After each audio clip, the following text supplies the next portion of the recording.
رئيسل وزراء جمهورية فدرالك الصومالية مدن محمد حسين روبله ayaa booqasho rasmi ah ku yimi waddanka Kuwait bishii markay ahayd 4tii bishii 10aad 2020 safarkaas oo ay ku wehelinayeen wasiirka arrimaha dibadda iyo xildhibaano ka tirsan baarlamaanka iyo la taliyaal sare oo ka tirsan xafiiska ra'iisul wasaaraha safarkani waxa uu xidhiidh la lahaa oo uu khuseeyay in tacsi ay dawladda federaalka iyadoo ka wakiila ummadda Soomaaliyeed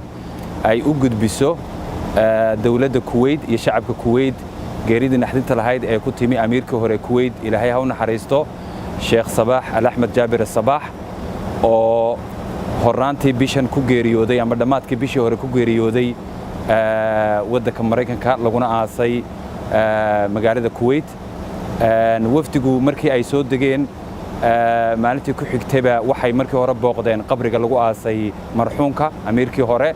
halkaas soo duco iyo quraan ay iskugu dareen kadibna waxay u soo gudbeen xarunta qasriga ambaba diiwaan amiiriga ee uu fadhiyay tacsida ay ku qaadanayay amiirka cusub iyo dhammaan reer Aala Sabah oo ah caa'iladii uu ka baxay amiirku halkaas oo ay tacsi ugu gudbiyeen amiirka cusub iyo dhammaan qaraabadii iyo ehelkii iyo madaxdii waddanka Kuwait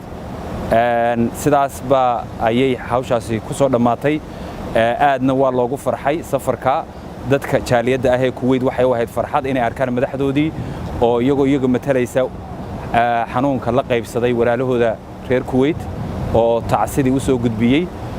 taasoo tilmaamaysa xiriirka qotada dheer ee ka dhaxeeya Kuwait iyo Soomaaliya iyo labada mujtamac ee walaalaha ah ay inagana mutaysan yihiin inaynu